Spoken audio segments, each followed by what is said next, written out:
Praise the lord. ప్రభువునందు ప్రియులారా, ప్రభువైన యేసుక్రీస్తు నామములో మీ అందరికీ వందనాలు. ఉదయకాల సమయంలో యూట్యూబ్ ఛానల్ ద్వారా దేవుని వర్తమానాన్ని వినటానికి ప్రభువు మనకిచ్చిన ఈ కృపను బట్టి మనము దేవుని ఎంతగానో స్తుతించవలసిన వారమై ఉన్నాము. పరిశుద్ధ గ్రంథము నుంచి యోహాను సువార్త 1వ అధ్యాయము 1వ వచనము. యోహాను సువార్త 1వ అధ్యాయము 1వ వచనము. ఆయనలో జీవం ఉండెను, ఆ జీవము మనుషులకు వెలుగై ఉండెను. చూడండి ప్రియులారా, మనుషుని యొక్క జీవితము భూమి మీద గాఢాంధకారపు లోయగా ఉన్నదని దావీదు మహాభక్తుడు తెలియపరుస్తూ ఉన్నారు. దేవుని వెంబడించిన తర్వాత మన జీవితాలు వెలుగుగా మారాలి. ఎందుకంటే ఆయన ఈ లోకమునకు వెలుగుగా వచ్చాడు. నిజంగా ఒక వ్యక్తి మీద దేవుని నిజమైన వెలుగు ప్రకాశించినప్పుడు ఆ వ్యక్తి యొక్క జీవితము ఎలా మార్చబడుతుంది, ఆ వ్యక్తి యొక్క మార్గములు ఎలా మార్చబడతాయో మన దైవ సేవకురాలు పద్మాదేవి అక్కగారి వాక్యము ద్వారా విందామండి. వాక్యమందు లక్ష్యం ఉంచండి. వాక్యము తదుపరి ప్రార్థనలో వ్యక్తిగతంగా మీ జీవితాలను సరిచేసుకునండి. దేవుడు మిమ్మలను దీవించునుగాక. ఆమెన్. మనము ఇప్పుడు చూద్దాము ప్రియులారా, యోహాను సువార్త 1వ అధ్యాయము 1 నుండి 5 వచనాలు మనం చదువుకుంటున్నాం. యోహాను సువార్త 1వ అధ్యాయము 1 నుండి 5 వచనాలు మనం ఇప్పుడు చదివి ధ్యానిద్దాం. ఆది యందు వాక్యముండెను, వాక్యము దేవుని యొద్ద ఉండెను, వాక్యము దేవుడై ఉండెను, ఆయన ఆది యందు దేవుని యొద్ద ఉండెను, సమస్తమును ఆయన మూలముగా కలిగెను, కలిగి ఉన్నది ఏదియు ఆయన లేకుండా కలగలేదు. ఆయనలో జీవముండెను, ఆ జీవము మనుష్యులకు వెలుగై ఉండెను, ఆ వెలుగు చీకటిలో ప్రకాశించుచున్నది, కానీ చీకటి దాన్ని గ్రహింపకుండెను. ఆ వెలుగు, ఏ వెలుగు? ఆది యందు ఉన్న దేవుడు, వాక్యమై ఉన్న దేవుడు, సమస్తమును కలుగ చేసిన దేవుడు, ఆయన లేకుండా ఏదీ కలుగలేదు. ప్లస్ ఆయనలో జీవమున్నది, ఆ జీవమే మనుష్యులకు వెలుగై ఉన్నది. ఆ వెలుగు చీకటిలో ప్రకాశించుచూ ఉన్నది. ఇప్పుడు ఇక్కడ మనం చాలా వెలుతురులో ఉన్నాం. ఈ వెలుతురు మనకు తెలుస్తానే ఉందిగా, ఇది చీకటి అని మనం చెప్పలేం. రాత్రి అయినప్పుడు కరెంటు పోతే అక్కడ వెలుగుందని మనం చెప్పగలమా? కారణం, మనము చూడగలిగినటువంటి కన్నులతో ఉన్నాము, చూచిన దానిని మాత్రమే చెప్పగలిగిన వారమై ఉన్నాం. అయితే ఆ వెలుగు చీకటిలో ప్రకాశిస్తూ ఉన్నది. వెలుగు దేని కొరకై ఉద్దేశించబడుతుంది? చీకటిని పారద్రోలటానికి. కరెంటు పోయినప్పుడు మనం క్రొవ్వొత్తిని ఎందుకు పెడతాము? ఆ చీకటిలో నివసించలేము కనుక వెలుగుని పెట్టుకుంటాం మనం, కాంతిని ఇవ్వటానికి. ఆ కాంతిని దీపంగా మనం అక్కడ పెట్టిన తర్వాత అక్కడ చీకటి అంతా కూడా మాయమైపోతుంది. అంటే ఒక పరిధి మేరకు మనం పెట్టినటువంటి క్రొవ్వొత్తి కెపాసిటీని బట్టి ఆ పరిసర ప్రాంతం అంతా కూడా చీకటి మాయమైపోతుంది, వెలుగు అక్కడ ఏర్పడుతుంది. ఆ వెలుగులో మనము మన పనులను చేసుకుంటాం. చూడండి, మరి దేవుడు గొప్ప వెలుగై ఉన్నాడు ప్రియులారా. ఈ చీకటి లోకములో ఇప్పుడే కదా చెప్పావు, ఇదంతా వెలుగుగానే ఉన్నది కదా, మరి దీనిని చీకటి అని ఎలా చెప్పగలము? దావీదు మహారాజు, దావీదు కీర్తనలు 23వ అధ్యాయంలో ఈ లోకమును దేనితో పోల్చినట్లుగా మనకు కనిపిస్తుంది అంటే, ఆయన చెప్తారు అక్కడ, గాఢాంధకారపు లోయలో నేను సంచరించినను ఏ అపాయమునకు భయపడను అని చెప్పుకుంటాడు. గాఢాంధకారపు లోయ అంటే ఈ లోకమే. నిజమైన వెలుగుతో ఒక వ్యక్తికి సంబంధం ఏర్పడినాక మాత్రమే ఈ లోకము ఒక గాఢాంధకారపు లోయ అని గ్రహింపు వస్తుంది. నిజమైన వెలుగుతో సంబంధం ఏర్పడనంత వరకు ఈ లోకము ఒక గొప్ప రంగుల కలలాగా, అనుభవించవలసిందంతా ఇక్కడే ఉన్నట్టుగా, బ్రతికి ఉన్న కొంచెము కాలములో ఎంత అనుభవించగలిగితే అంత అనుభవించాలి అన్నట్టుగా మనము ప్రేరేపించబడుతూ ఉంటాం. ఎప్పుడైతే ఆ వెలుగు చీకటిలో ప్రకాశించుచున్నది అన్నట్లుగా మన చీకటి జీవితాలలోనికి దేవుని యొక్క వెలుగు ప్రసరించి మనలో ఉన్న చీకటి బయటికి వెళ్ళి మన మనోనేత్రాలు వెలిగించబడతాయో, ఆ వెలుగుతో ఎప్పుడు సంబంధ బాంధవ్యాలను కలిగి మనం స్నేహం చేయటం ఆరంభిస్తామో అప్పుడు ఈ లోకము ఒక చీకటి గాఢాంధకారపు లోయగా మనకి కనిపిస్తుంది. లోకము ఎలాంటి చీకటిలో నిండిపోయి ఉన్నదో మనం చెప్పుకోవాలి. ఈ లోకములో మనుషులుగా పుడుతూ ఉన్నారు, పెరుగుతూ ఉన్నారు, దేనికో ప్రయాసపడుతూ ఉన్నారు, దేనికో పరుగులు తీస్తూ ఉన్నారు. పరుగులు చేరకుండానే, గమ్యం చూడకుండానే కాలగర్భంలో ఎక్కడో మృతుల లోకానికి, పాతాళానికి వెళ్ళిపోతా ఉన్నారు. ఈ లోకములో మనుష్యులుగా దేవుని ఎరగక ముందు మనము కూడా కలిగి ఉన్నది ఏమిటంటే తినుట, త్రాగుట, సుఖించుట. సుఖమైన భోగములను అనుభవించాలి. అందుకు ఏం చెయ్యాలి? కష్టపడి న్యాయంగా సంపాదిస్తే చాలా కొంచెమే సంపాదించగలము. ఇలాంటి సంపాదనతో నాకున్న ఆశలు, కోరికలన్నీ తీరటము కుదరదు. కనుక ఏ విధముగానైనా నా సంపాదన పెరగాలి. అన్యాయము, అక్రమము, లంచము, మోసము, వడ్డీలు, చీకటి ప్రియులారా. ఒక వ్యక్తికి ఈ విధమైనటువంటి సంపాదన ఇంటికి తీసుకువెళితే ఏం జరుగుతుందో తెలిస్తే అలాంటి సంపాదనను ఇంటి దరిదాపులకు కూడా రానివ్వడు. చీకటి. దేవుని వాక్యం మనం చూసినప్పుడు లంచము పుచ్చుకొని వాని ఇల్లు కాలిపోవును అని స్పష్టంగా వ్రాయబడం. నిజంగా ఈ వెలుగు మనకు దొరకకపోతే, ఈ వాక్యపు దేవుడు మనకి కలిగి ఉండకపోతే మనము కూడా ఆ చీకట్లోనే, ఈ వాక్యము కలిగి ఉండి కూడా చీకట్లోనే బ్రతుకుతున్నామని ఈ ప్రసంగం చివరికి వెళ్లేసరికి తెలుస్తుంది. మన బ్రతుకులు కూడా మనకు తెలుస్తాయి.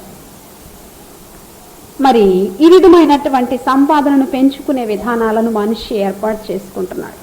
ఒక విధంగా చెప్పాలంటే నేటి సమాజం యొక్క గురి అంతా కూడా ధనార్జనే. నిన్నటి దినం నేను ఈ మధ్య ఒక చిన్న మ్యాగజైన్ లో చూశాను. చాలా చిన్న వయసు కుర్రవాళ్ళు చాలా తక్కువ వయస్సులో చాలా ఎక్కువైనటువంటి ధనమును సంపాదించిన వారి జాబితాలో చేర్చబడి అది ఒక రికార్డుగా పరిగణించబడింది. చాలా చిన్న వయస్సులో ఎక్కువ మేధస్సును ఉపయోగించి చాలా ఎక్కువ ధనమును ఆర్జించినటువంటి ఒక రికార్డు స్థాయిని వారు కలిగి ఉన్నారు. వారిని ఆ పత్రిక ప్రచురించింది. మన సమాజం యొక్క దృక్పథం, నేటి సమాజంలో మానవుని యొక్క గురి అంతా కేవలము ధనం. వారు మేధస్సును ఉపయోగించి సంపాదించారు. దాని గురించి ఇప్పుడు మనం మాట్లాడాల్సిన పని లేదు. మరి అందరికీ మేధస్సు ఉండదు, అందరికీ తెలివి ఉండదు, అందరికీ సమర్థత ఉండదు. అయినా ఆ కోరికను మాత్రం చంపుకోరు. చంపుకుంటే లోకంలో కలిగి ఉన్న ఆశలన్నిటి ప్రకారము బ్రతకటము సాధ్యము కాదు. కనుక వాడు మేధస్సును ఉపయోగించి ఆ గురిని చేరితే మరొక అన్యాయమైన దారిని ఏర్పరచుకొని, మరొకడు లంచపు దారిని ఏర్పరచుకొని, మరొకడు వడ్డీ దారిని ఏర్పరచుకొని, మరొకడు మోసపు దారిని ఏర్పరచుకొని టోటల్ గా అది కేంద్రంగా గురిగా కలిగి దాని వైపు పరుగులు తెస్తా ఉన్నారు. కుటుంబపు యజమానులతోనే చెప్పగలని మధ్యాహ్నం ప్రియులారా, మీ కుటుంబంలో మీ సంపాదన యథార్థమైనదేనా? యథార్థమైనదే అయితే నీ గుడారాన్ని ఎన్నడూ అగ్ని తాకదు. నా పిల్లలకి ఎప్పుడు ఏం జరుగుతుందో, నా ఇంటికి ఎప్పుడు ఆపద వస్తుందో అనే భయం కలుగుతుందా నీకు? కలుగుతున్నది అంటే నీ సంపాదనలో ఎక్కడో లోపము ఉన్నట్లే. చూడండి, ఈ విధముగా ఆ ధనమును సంపాదిస్తూ ఉన్నారు. ఆ తర్వాత భోగము, సుఖభోగము, సుఖపడాలి. ఎప్పుడు సుఖపడేదే పని. తినుట, త్రాగుట, సుఖించుట పిల్లారా. ఇక ఈ మూటిని చేయటం కొరకు లోకంలో అడ్డదిడ్డమైన ఏ పనులు చేయటానికైనా ప్రజలు వెనకాడటం లేదు. సంపాదనను సమాజంలోకి మనం ఒకసారి తొంగి చూసి మనము సంపాదన పరులను మనం గ్రహించినట్లయితే ఎన్ని రకాల సంపాదనను మనం చూడగలం. కేవలం కష్టపడి మాత్రమే డబ్బులు సంపాదించాలా అంటున్నారు ఈరోజు సమాజంలో మనుషులు. వ్యభిచారం చేసి డబ్బులు సంపాదించవచ్చు, మోసపు వ్యాపారంతో అధికంగా సంపాదించవచ్చు, పేకాట ఆడి డబ్బులు సంపాదించవచ్చు, లంచముతో డబ్బు సంపాదించవచ్చు, 10 రూపాయలు వడ్డీకి మార్చి డబ్బును సంపాదించవచ్చు, ఒక మనిషిని హత్య చేసి డబ్బును సంపాదించవచ్చు, ఒక వ్యక్తిని కిడ్నాప్ చేసి డబ్బును సంపాదించవచ్చు, భార్యను బాగా కొట్టి పుట్టింటికి పంపి డబ్బును సంపాదించవచ్చు, తల్లి మేడ మీద కత్తి పెట్టి ఆస్తులు రాయించుకోవచ్చు, తండ్రి వృద్ధుడైపోయాక నీకున్న అహంభావంతో, నీకున్న ఆంబలంతో తండ్రి మీదకి వెళ్లి ఆ సంతకాలు చేయించుకుని ఆస్తులు స్వతంత్రించుకోవచ్చు. చూడండి, ఎలాగైతేనేమి డబ్బు, ఈ డబ్బుతో లోకములో బాగా తినటానికి, బాగా త్రాగటానికి, బాగా సుఖించటానికి అలవాటైపోయారు. ఇలాంటి డబ్బు సంపాదిస్తున్నటువంటి ఒక యజమానిగా నువ్వు ఉంటావు. ఎక్కడో ఉన్న మీ పిల్లలు ఆకస్మికమైన అపాయానికి గురైపోతారు. చూడండి, ఈ దినాల్లో గత సంవత్సరం అంతా మనం గమనిస్తే ఎక్కువ మంది టీనేజ్ లో ఉన్నటువంటి పిల్లలు చనిపోతా ఉన్నారు. ముఖ్యంగా యవనస్తులలో ఆడపిల్లలు, మగపిల్లలు, చిన్న చిన్న పిల్లలు కూడా, స్కూలు విద్యార్థులుగా ఉన్న పిల్లలు కూడా ఈ దినాల్లో ఎక్కువ మంది ఆ నీళ్ళలోకి వెళ్ళి చనిపోతున్నారు. దాని కింద పడి దీని కింద పడి చనిపోతున్నారు. కొంతమంది చదవలేక చనిపోతున్నారు. కొంతమంది అబ్బాయిల చేతిలో పడి చనిపోతున్నారు. ఒక అమ్మాయి ఒక అబ్బాయి చేతిలో నిర్దాక్షిణ్యంగా ఎందుకు పడుతుందంటారు? ఒక చీకటి జీవితాన్ని ఏర్పరచుకుంటున్నారు ప్రియులారా. నడిరోడ్డుకు వెళ్లే ఒక అమ్మాయిని ఒక అబ్బాయి ఉచితార్థంగా ఎలాగా ఆమె జోలికి వెళ్ళగలుగుతున్నాడు? ఒకవేళ ఉచితంగా కూడా కొంతమంది వ్యక్తులు కొంతమంది చేతిలో పడితే పడవచ్చు. దానికి వాళ్ళ తల్లిదండ్రుల పాపమో ఏదో ఒకటి కారణం ఉండి ఉంటుంది ఖచ్చితంగా. దేవుని లేఖనాల్లో మనం చూస్తే ఒక మనిషి యొక్క ఆయుష్ కాలము 70, అధికమైతే 80 అని చెప్పాడు. అదే లేఖనంలో దేవుని గురించి, దేవుని న్యాయాన్ని గురించి మనం చూస్తే సర్వశక్తుడు న్యాయం తప్పడు అని ఉంది. మరి ఈ అకాలపు మరణాలు ఎట్టించి వస్తున్నాయి? ఎందుకు వస్తున్నాయి? ప్రియులారా, తల్లిదండ్రుల యొక్క పాపము బిడ్డలను ఆకస్మికమైనటువంటి మరణానికి తీసుకొని వెళుతుందని మనం ఎరగాలి. పిల్లల యొక్క యవ్వన కాలపు గుణశీలములు కోల్పోయినటువంటి స్థితి వారి యొక్క ఆకస్మిక మరణాలకు కారణమని మనం తెలుసుకోవాలి. తల్లిదండ్రులను ప్రేమించు, అప్పుడు నువ్వు భూమి మీద దీర్ఘాయుష్మంతుడివి అని దేవుని వాక్యం మనతో చెప్తా ఉంది. ఈ దినాల్లో తల్లిదండ్రులు అంటే పిల్లలకు లక్ష్యమే లేదు, గౌరవమే లేదు, భయము లేదు, భక్తి లేదు, మంచి లేదు, మర్యాద లేదు.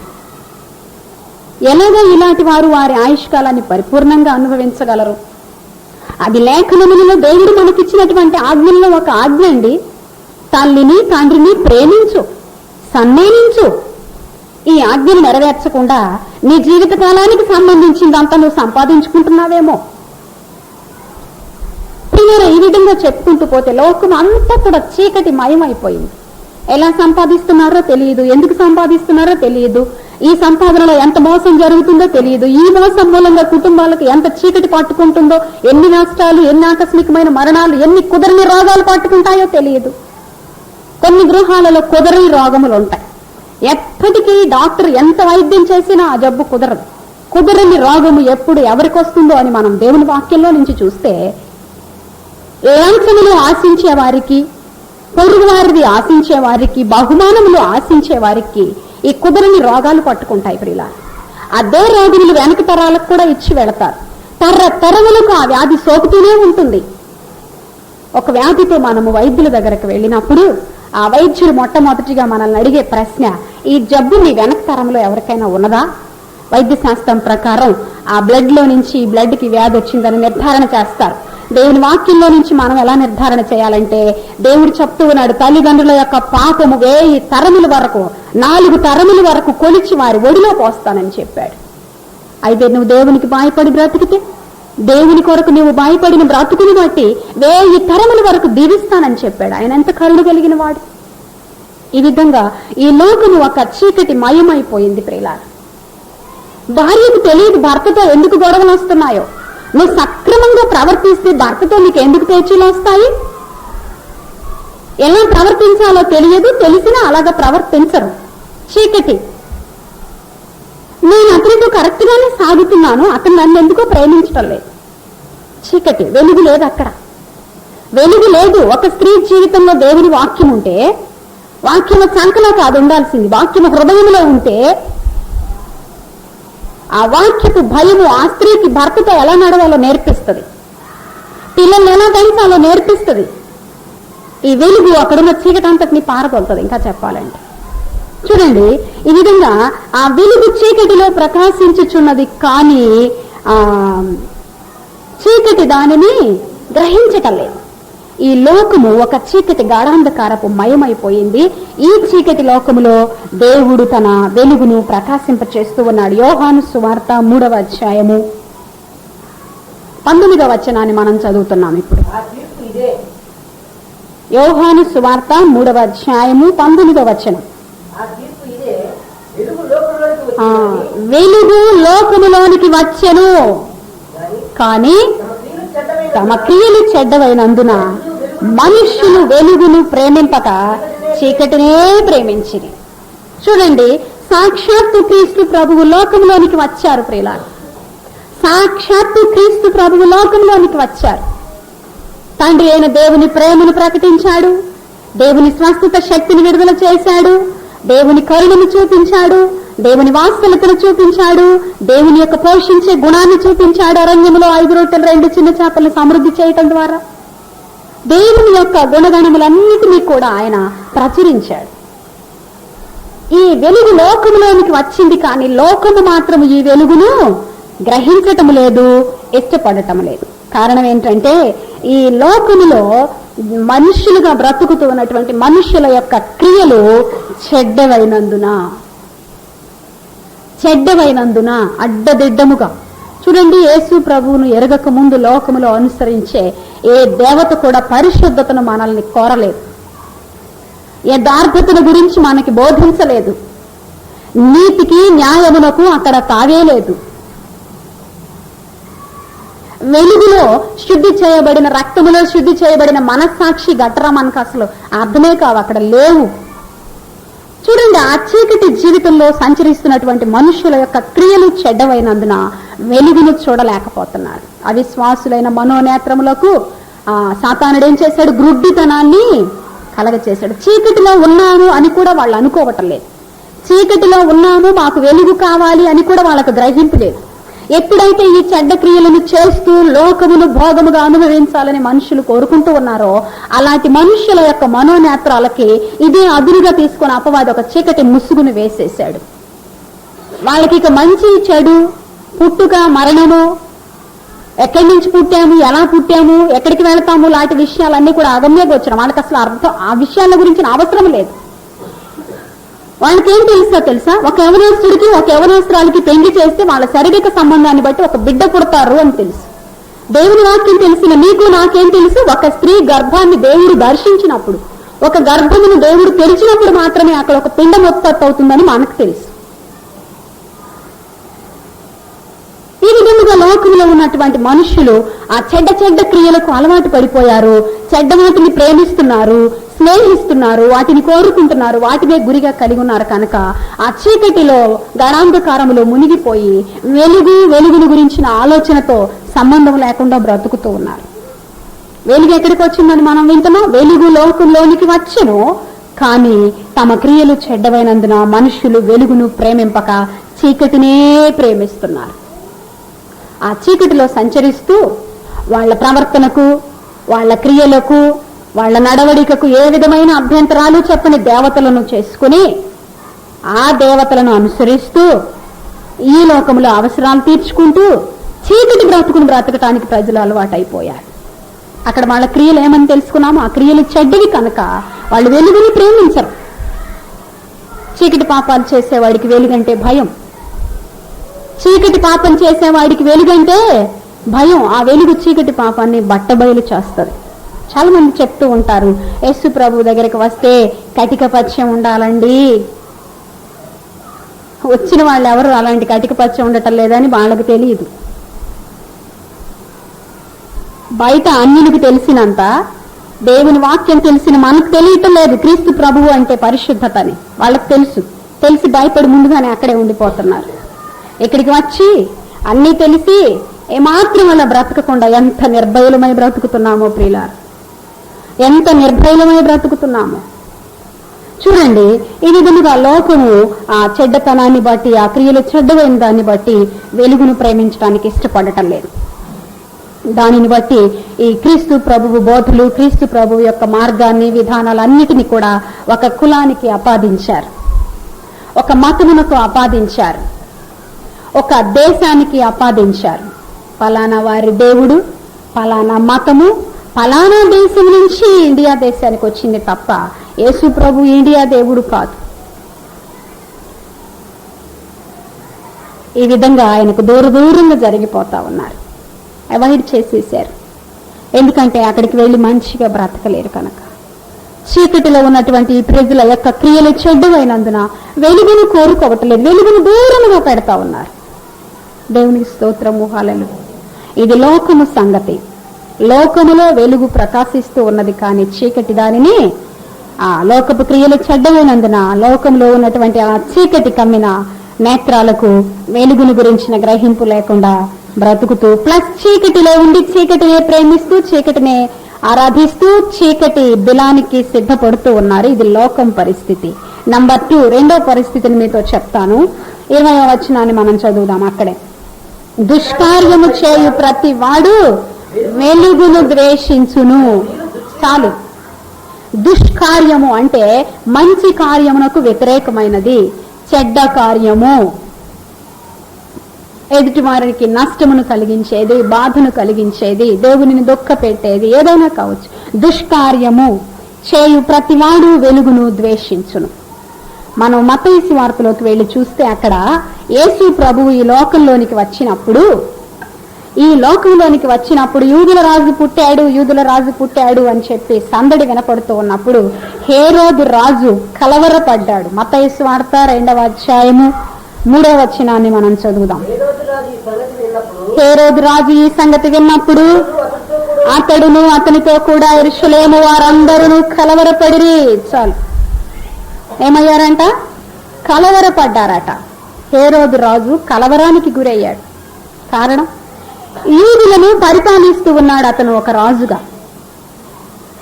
యేసు ప్రభువు పుట్టంగానే లేఖనాలను ఆధారం చేసుకుని యూదులను విమోచించడానికి ఒక రాజు పుట్టాడు అని వాళ్ళు సంబరపడిపోతా ఉన్నారు.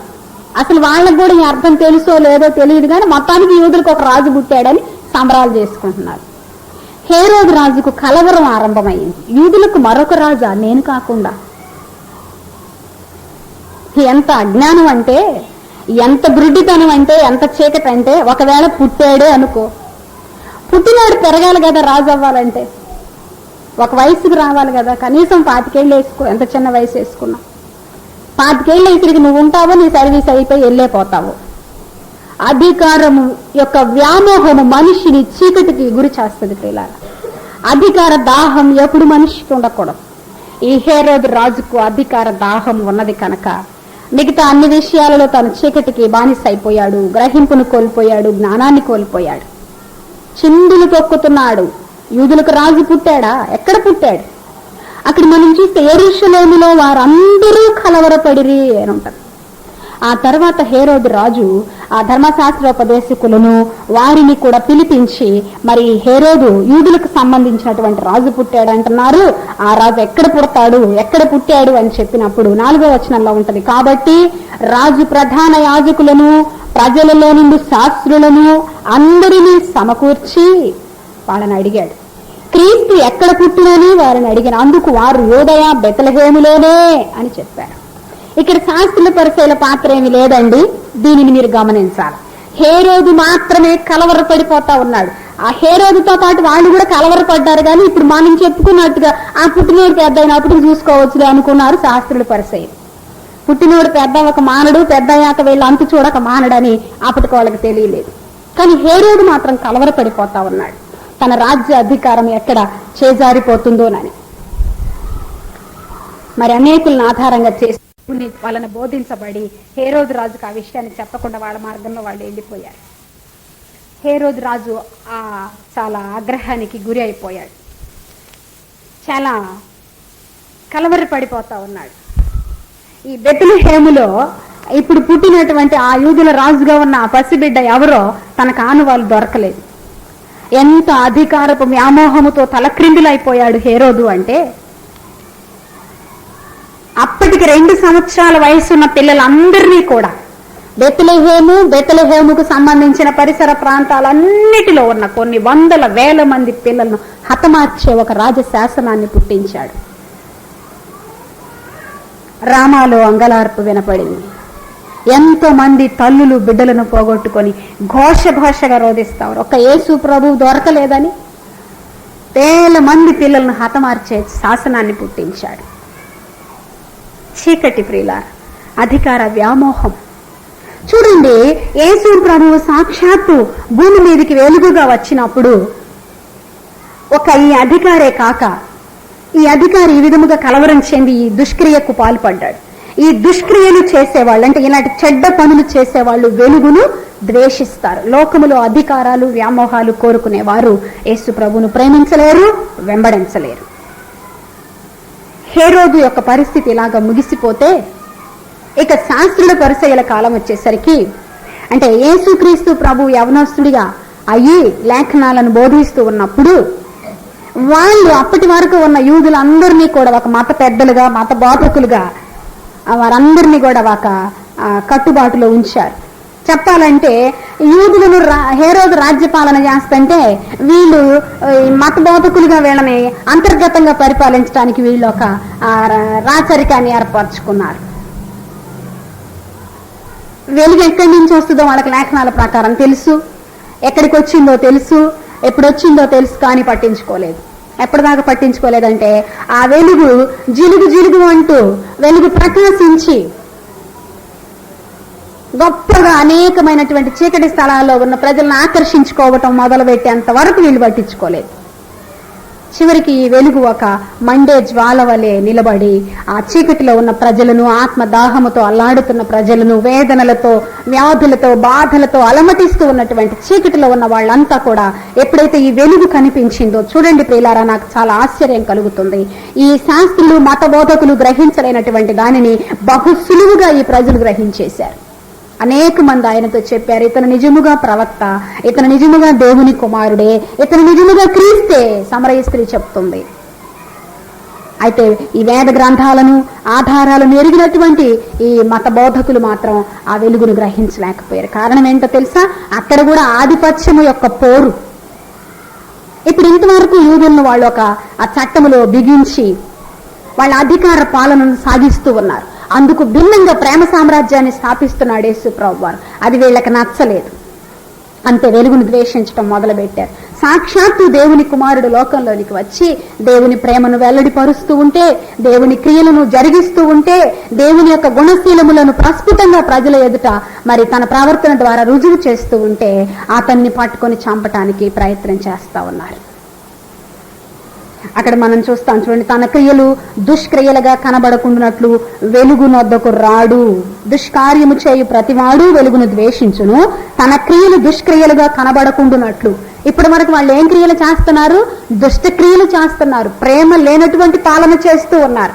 అధికారముతో కూడిన పాలన చేస్తున్నారు. సమాజ మందిరాలలో ఒక ఆదివారం రోజు ఒక చచ్చిపోయే వ్యక్తిని తీసుకొచ్చి, అయ్యా ఈరోజు ప్రార్థన చేయకపోతే ఈ వ్యక్తి అయిపోతాడయ్యా, ప్రార్థన చేయాలంటే కుదరదు, ఈ రోజు ప్రార్థన చేసుకోవటం కుదరదు, 6 దినాలు ఉన్నాయి, రేపు వచ్చి ప్రార్థన చేయించుకోండి అని చెప్తారు. అప్పుడే ఇంటి దగ్గర నుంచి, సమాజ మందిరపు బాధకుడు ఇంటి దగ్గర నుంచి కబురు వస్తుంది, అయ్యా మీ ఆవిడ లేవలేదని. చేసే బాధ వదిలిపెట్టి మిగతా బాధ నువ్వు చేయవయ్యా, నేను మా భార్యకి ఏదో బాగలేదంట చూసి వస్తానని ఆయన ఇంటికి వెళ్తాడు. యేసు ప్రభు వారు వాళ్ళని అడిగాడు కదా, మీ తోటి వారి గొర్రె గుంటలో పడితే దానిని తీయరు, అదే మీకు మాత్రం సమస్య వస్తే ఎదుటివాడి ప్రాణాన్ని తీయరు కాదు, ఎదుటివాడి ప్రాణానికి ఆదరణ ఇవ్వరు కానీ మీ గొర్రెల గుంటలో పడినా కానీ వాటిని పైకి లేపుతారు. అంటే ప్రాణం, మనిషి ప్రాణం కంటే కూడా, ఎదుటివారి మనిషి ప్రాణం కంటే కూడా మీదైనటువంటి పశు ప్రాణానికి విలువ ఎక్కువ మీ దృష్టిలో. ఇది మీ చట్టం. ఇలా అడిగాడనే ఆయన అంటే వాళ్ళకి కోపం. ఇక్కడ రాసింది కదా, ఆ వెలుగు చీకటిని ద్వేషిస్తుంది ప్రియుల. చీకటి క్రియలను వెలుగు ఎంత మాత్రము సహించదు. అందుకే చాలా మంది విశ్వాసులకు సూటి అయిన బోధలు నచ్చవు ప్రియులారా. మీలో చీకటి ఉన్నది, మీలో దేవునికి ఇష్టం లేని ప్రవర్తన ఉన్నది, మీరు దేవునికి దుఃఖకరంగా బ్రతుకుతున్నారు, దేవునికి ఇష్టంగా బ్రతకండి అని బోధకులు చెప్తే, బోధకులను ద్వేషించినంతగా లోకంలో మరి ఎవరిని ద్వేషించని విశ్వాసులు నాకు తెలుసు. బోధకుని లోపల ఉండి నీకు బోధిస్తున్నది దేవుని ఆత్మని నువ్వు తెలుసుకో. ఒక కులము కాదు మనది, ఒక మతం కాదు, ఒక ప్రాంతం వాళ్ళం కాదు, ఒక రక్త సంబంధీకులం కాదు. ఒక బోధకుడు సంఘంలో ఉన్న విశ్వాసులు అందరి పట్ల అంత దుఃఖము కలిగి ఉండటానికి కారణం ఏమిటి? నేను ప్రశ్నించాను ఉదయం దేవుని సన్నిధిలో, ఈ ఒక్క మనుషుని గురించి ఎందుకు నాకు ఇంత దుఃఖము? ఈ మనుషుని గురించి ఎందుకు ఇంత వేదన? ఈ మనుషుని గురించి ఆలోచించి ఎందుకు ఇంత శక్తిని కోల్పోయాను? ఎందుకు ఇలా నాలో జరుగుతుంది? ఇది నీది కాదు. దేవుని ఆత్మకు నీ హృదయాన్ని ఎప్పుడు నిలయంగా నువ్వు ఇవ్వటానికి ఇష్టపడుతూ ఉన్నావు. నీలో ఉన్న ఆత్మ దుఃఖపడుతూ ఉన్నది, నువ్వు కాదు దుఃఖపడేది. నీ ప్రేమను గురించి నీకు ప్రత్యేకంగా చెప్పాలంటే నీ స్వంత వ్యక్తిగత సమస్య వస్తేనే నువ్వు బాధపడలేని వ్యక్తివి. అలాంటిది ఇంతమంది వ్యక్తుల కొరకు నువ్వెందుకు బాధపడుతున్నానని అనుకుంటున్నావు? అది నా దుఃఖము. ఒక వ్యక్తిని నువ్వు ప్రేమించావా? అది నా ప్రేమ, నీకు ప్రేమ తెలియదు. ఒక వ్యక్తిని గద్దించావా? అది నా గద్దింపు. ఒక మనిషిని క్రమపరిచావా? అది నాదే. ఒక మనిషికి బుద్ధి చెప్పావా? అది నాదే. ఒక మనిషికి బుద్ధి చెప్పాలంటే సేవకుడు చాలా పోరాటానికి నిలబడాలి తెలుసా? బుద్ధి చెప్తే గద్దిస్తే ఎవరికి బాధకులు అంటే ఇష్టం ఉంటారు చెప్పండి? అయినా సరే దేవుని ఆత్మ సేవకులను ఆ పని చేయటానికి పురికొల్పినప్పుడు ఖచ్చితంగా ఆత్మకు సరెండర్ అయిపోయి పనిచేసే వ్యక్తులే ఆయనకి నిజమైన బాధకులుగా ఉపయోగపడతారు. వీళ్ళని గద్దిస్తే వీళ్ళు వెళ్ళిపోతారేమో, వీళ్ళకి బుద్ధి చెప్తే వీళ్ళు వెళ్ళిపోతారేమో అనుకునే చోట ఆత్మ నివాసము చెయ్యనే చెయ్యడు. ఏ వ్యక్తి పట్ల దేవుడు ఏ విధంగా కొనసాగాలని కోరినప్పుడు ఆ విధంగా సహకరించే వ్యక్తే నిజమైన దేవుని సేవ చేయగలరు. నిజమైన ఆత్మకు నివాసంగా ఉండి దేవుని రాజ్యాన్ని వ్యాప్తి చేయ సాధనంగా వాళ్ళు ఉండగలరు. చూడండి ప్రియులారా, ఈ విధంగా మత బోధకులందరూ కూడా సాక్షాత్తు క్రీస్తు ప్రభు యూదులను విమోచించడానికి వచ్చినప్పుడు వారు కూడా చీకటి కలిగి ఉన్నారు కనుక ఆ చీకటిలో క్రీస్తు ప్రభువును వెలుగుగా వారు గ్రహించలేకపోయారు. ధర్మశాస్త్రం అంతటికి విరుద్ధంగా ప్రకటిస్తున్నాడు. దేవుని కుమారుణ్ణి అంటాడు. దేవుని కుమారుడు లోకంలోకి వస్తాడని మీకు తెలుసుగా. ఏ సమయంలో వస్తాడో ఎక్కడికి వస్తాడో కూడా లేఖనాల ఆధారం ఉన్నాయిగా. ఇంత ఎందుకు? అతను ప్రేమ కార్యాలే చేస్తున్నాడు గాని ఎవరిని దుఃఖపెట్టలేదుగా. సమస్యలను పరిష్కరించాడే గాని సమస్యలను సృష్టించలేదుగా. ఇరువురి వ్యక్తులకు సమాధానాన్ని ఏర్పరిచాడే గాని ఇరువురి మధ్యలో పొగబెట్టలేదుగా. ఈ విధంగా చూసినా అతను దేవుని కుమారుడని గ్రహించవచ్చు. అయితే చీకటిలో ఉన్నారు. మేము వెలుగులో ఉన్నాము, నడుస్తున్నాము, వెలుగు మా స్వంతమే, మేము వెలుగు బిడ్డలనే అనుకుంటున్నారు కానీ చీకటి మయమైపోయింది. కారణం వెలుగును చేరాము అనుకుంటున్నారు కానీ వెలుగును వారిలో నింపుకోలేదు ప్రియులారా. కనుక అలాంటి స్థితిలో ఉన్నప్పుడు ఒక క్రైస్తవుడికి ఏం చేస్తున్నాడో తెలియదు. రక్షణ ముసుగును మాత్రమే వేసుకుని లోపలంతా చీకటితో నిండిపోతుంది ఆ హృదయం. చీకటి కార్యాలు అంటే లోకములో దేవునిని ఎరగని ప్రజలు చేసేటటువంటి ఘోర కృత్యాలకు పాల్పడిపోతారు. ఈ విధంగా వెలుగుతో సంబంధం లేని జీవితాన్ని వీళ్ళు జీవిస్తున్నారు. చెప్పాలంటే ఆచార సంబంధమైనటువంటి వ్యవహారాలు, మనుష్యులు నియమించినటువంటి కట్టడలు. యెషయా గ్రంథంలోకి వెళదాం ఒకసారి. 29వ అధ్యాయము 13వ వచనాన్ని మనం చదువుకుందాం. యెషయా గ్రంథము 29వ అధ్యాయము 13వ వచనం. ప్రభువు ఇలాగ సెలవిచ్చి ఉన్నాడు, ఈ ప్రజలు నోటి మాటతో నా యొద్దకు వచ్చుచున్నారు, పెదవులతో నన్ను ఘనపరచుచున్నారు గాని తమ హృదయము నాకు దూరముగా చేశారు. వారు నా పట్ల చూపే భయభక్తులన్నీ కూడా మానవ విధులను బట్టి నేర్చుకున్నవే. మానవ విధి నువ్వు ఆదివారం గుడికి రావటం, మానవ విధి నువ్వు కానుకివ్వటం. మానవ విధి అంటే లోకంలో మానవుడు కాదు. క్రీస్తును ఎరిగిన తర్వాత మనకి కొన్ని విధులు ఇవ్వబడ్డాయి ధర్మశాస్త్రంలో. ఆదివారం దేవునిదని, విశ్రాంతి దినమని, దేవుని కానుకలు ఇవ్వాలని, వారానికి ఒకసారి ఉపవాసం ఉంటే మంచిదని, రోజు ప్రార్థన చేసుకుంటే మంచిదని, బాగా విశ్వాసం ఉంచితే మంచిదని, ఇవన్నీ కూడా ఏర్పాటు చేసుకున్న విధులు ప్రియులారా, మానవ విధులు.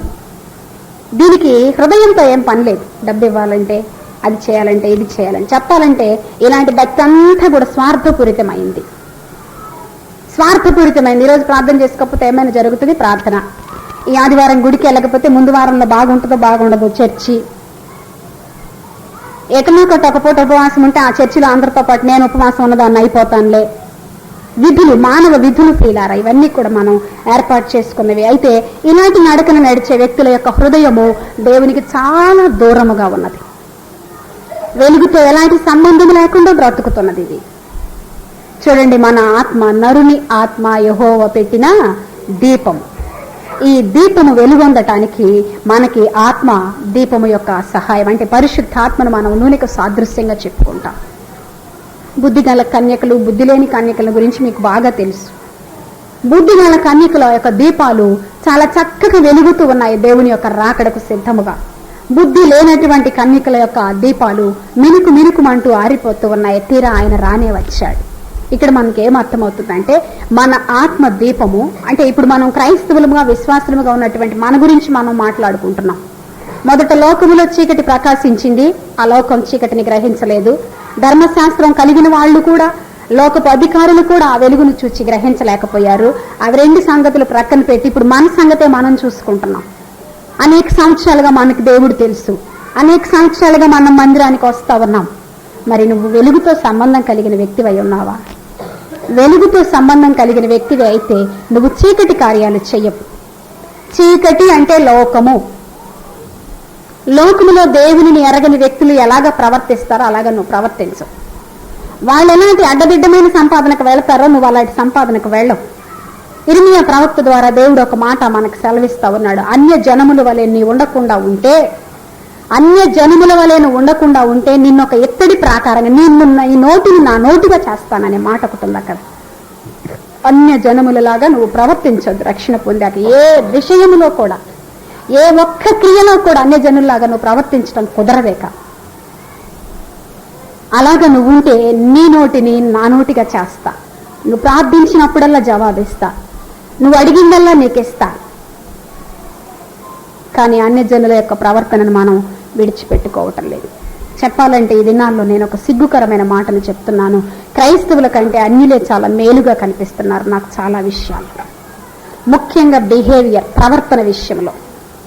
కేవలము ముసుగు క్రింద బ్రతుకుతున్నారు ప్రియులారా. ఆత్మ ఎంత దుఃఖపడుతున్నదో మీ గురించి, ఎంత వేదన పడుతున్నదో నేను మీకు వర్ణన చేయలేను.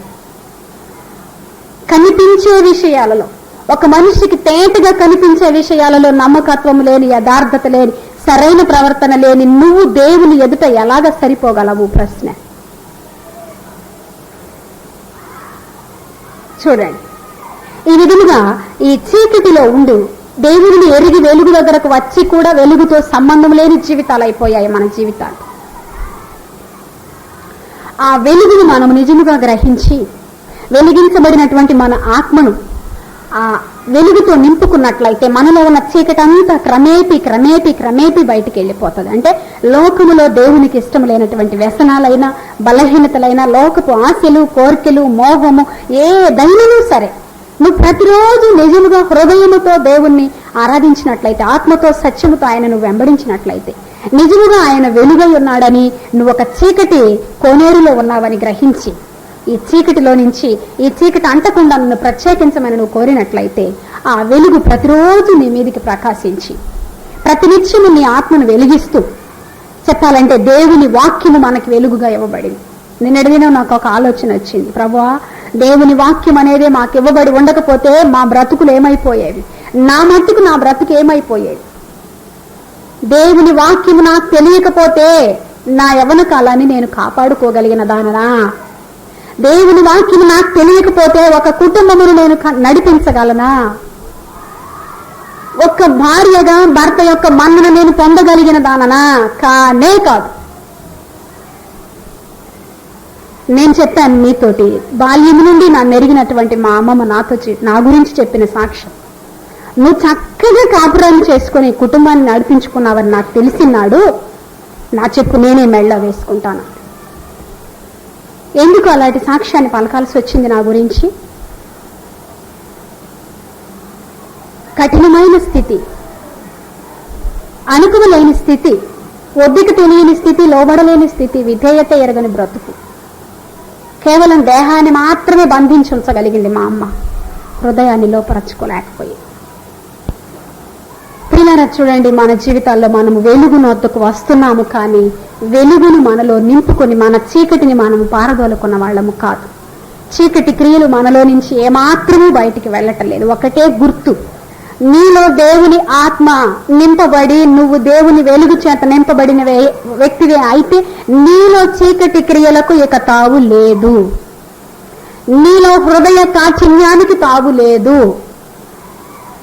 ఎదుటి వ్యక్తిని క్షమించలేని వ్యక్తివిగా నువ్వు ఉండవు. ఒక వ్యక్తితో అసమాధానం వస్తే తల్ల క్రిందులుగా పడి చస్తావు, కానీ అసమాధానాన్ని భరించలేవు. ఉన్నదా ఇలాంటి వెలుగు నీ హృదయంలో? ఎంత మందితో మాట్లాడకుండా ఈరోజు మందిర ఆవరణలోకి వచ్చి కూర్చున్నావో నాకు తెలియకపోవచ్చు, సాక్షాత్తు నీ తండ్రికి తెలుసు. సాక్షాత్తు భర్తతో యుద్ధం చేసి వచ్చి కూర్చున్నావేమో ఒక విశ్వాసిగా, నాకు తెలియదు. నీలాంటి బ్రతుకును ఒకప్పుడు నేను బ్రతికాను, చేతగాక బ్రతికాను, చేతగాక రీజన్ తెలియక బ్రతికాను, నాకు బోధించే వాళ్ళు లేక బ్రతికాను. నీకు ఎన్ని బోధలు చేయబడ్డాయి ఇక్కడ, భార్యగా నువ్వు ఎలా ఉండాలో, భర్తగా నువ్వు ఎలా ఉండాలో, నీ యవ్వన కాలపు విలువ ఏంటో ఎన్నిసార్లు నీకు ఇక్కడ బోధించబడింది. బహు సులువుగా యవ్వన కాలపు విలువలను కోల్పోవటం, బహు సులువుగా స్త్రీలు మూడరాళ్ల వల్లే బ్రతకటం, బహు సులువుగా దేవుని వాక్యాన్ని చంకలో పెట్టుకుని భార్యల మీద హింసాత్మకమైనటువంటి ప్రయోగాలు చేయటం, ఇదంతా చీకటి క్రియ. ప్రియులారా, క్రీస్తు ప్రభువు నాకు తెలుసు అనేక సంవత్సరాలుగా అనుకుంటున్నావు. క్రీస్తు ప్రభువు వెలుగై ఉన్నాడు. ఆ వెలుగు నీలో నింపబడితే చీకటి క్రియలకి ఇక తావు ఉండకూడదు.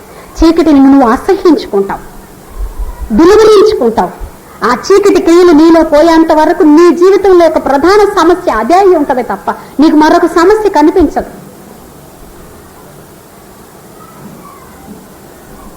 వెలుగు అయినటువంటి ఆ దేవునితో మనం సంచరిస్తున్నాం అనుకుంటున్నాం, కానీ హృదయం అంతా చీకటి, మన క్రియలన్నీ చీకటి, మన కుటుంబం అంతా చీకటి, మన జీవితం అంతా చీకటే.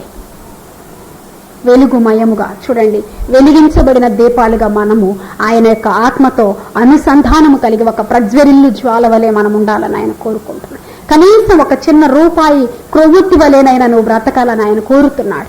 నిజముగా నీవు వెలుగుతో సరైన సంబంధం కలిగిన వ్యక్తివి అయితే నీ మూలంగా కొంత చీకటి పారిపోవాలి. కనీసం నువ్వు వెలిగించబడినటువంటి నీ వెలుగులో నీ కుటుంబమైనా నడిపించబడాలి. నీ సమాజంలో కనీసం 4 వ్యక్తుల చీకట్లో నుంచి బయటికి రావాలి. నీకు నీవే ఉపయోగం లేని వ్యక్తివి అయిపోయావు ఈరోజు. ఆ వెలుగు నీకే ఉపయోగంగా లేదు, నీలో చీకటిని పారదోలలేకపోతా ఉన్నది. ఎందుకంటే నువ్వు అలాంటి అవకాశాన్ని ఇవ్వటం లేదు. క్రైస్తవులము అని చెప్పుకుంటూ క్రీస్తు ప్రభువుతో ఎలాంటి వ్యక్తిగత సంబంధం లేకుండా, అసలు ఆ వెలుగుని ఎరగకుండా, వెలుగు సంబంధమైనటువంటి జీవితం లేకుండా క్రిస్మస్కు సిద్ధమవుతూ ఉన్నాం. ప్రియులారా, నిజమైనటువంటి వెలుగు లోకంలో ప్రకాశిస్తూ ఉన్నది, కానీ చీకటి దానిని గ్రహించలేకపోతాం. ఇంకా చాలా దూరం వెళ్ళాలనిపిస్తుంది నాకు ఈరోజు. ఒక భార్య రక్షించబడి సాక్షాత్తు వెలుగును అనుభవిస్తూ ఉంటే ప్రక్కనే ఉన్న భర్త వెలుగును చూడలేకపోతా ఉన్నాడు. కారణం చీకటే, లోకాన్ని స్నేహించటమే. క్రీస్తు ప్రభు దగ్గరకు వస్తే కఠినమైన జీవితాన్ని జీవించాలా? అలాంటి జీవితం వద్దు. ఈ లోకంలో 4 రోజులైన హంస బ్రతుకును బ్రతుకుదాం. ఆ తర్వాత ఏం జరుగుతుందో ఎవరికి తెలుసు. ప్రియులారా, ఆ చీకట్లో మరి ఒక వెలుగును అనుభవిస్తూ ఉన్నటువంటి భార్య తెలుసు, భార్య జీవితంలో వెలుగు తెలుసు, కానీ ఆ వెలుగు వద్దకు భర్తలు రాలేకపోతున్నారు. కొన్ని కుటుంబాల్లో భర్తలు వెలుగును అనుభవిస్తూ ఉన్నారు, అనుసరిస్తూ ఉన్నారు, మేలనుభవిస్తూ ఉన్నారు. ఆ భర్తల యొక్క వెలుగు జీవితాన్ని భార్యలు గ్రహించలేకపోతాను. కొన్ని కుటుంబాల్లో విచిత్రం ఏంటో తెలుసా? పిల్లలు వెలుగుతో సంబంధాన్ని పెట్టుకొని సాగుతుంటే తల్లులు తండ్రులు చీకటికి బానిసలైపోతున్నారు. ఇదంతా విచారం. కొన్ని కుటుంబాల్లో చిన్న చిన్న పిల్లలు, యవ్వనస్తులు వెలుగు దగ్గరకు పరిగెత్తుతూ ఉంటారు, తల్లి తండ్రి మాత్రం చీకటికే బానిసలు అయిపోతా ఉన్నారు. చెప్పాలంటే ఇంకా వెలుగునొద్దుకు పరిగెత్తే పిల్లల్ని లాగి కర్ర కట్టేస్తున్నారు. అది మన దేవుడు కాదు, మన మతం కాదు. చీకటి, ఈ చీకటి లోకములో వెలుగు ప్రకాశిస్తూ ఉన్నది, కానీ వెలుగును లోకము గ్రహించలేదు, మత బోధకులు గ్రహించలేదు. క్రీస్తు ప్రభువుని ఎరిగి కలిగి ఉన్నామనుకున్న మనము కూడా ఆయన్ని గ్రహించలేదు. ఆ వెలుగు అసలు అర్థమే కాలేదు ఈ రోజుకి నీ జీవితంలో. నీకు అర్థమైతే చీకటి జీవితానికి బానిస బ్రతుకును బ్రతకవు. నువ్వు తలలు వంచి దేవుణ్ణి కలుసుకుందాం. మనం కుటుంబముల మీద మీకు రానివ్వండి, మా సంఘం మీదకి రానివ్వండి. తిరిగి వచ్చే విశ్రాంతి దినము వరకు మీ అగ్ని ప్రాకారముల మధ్యలో మమ్మల్ని అందరినీ సురక్షితంగా ఉంచండి. యేసు పుణ్యనామములో ప్రార్థించి స్తుతించి బ్రతిమలాడి వేడుకుంటున్నాము తండ్రి. ఆమేన్. హల్లెలూయా.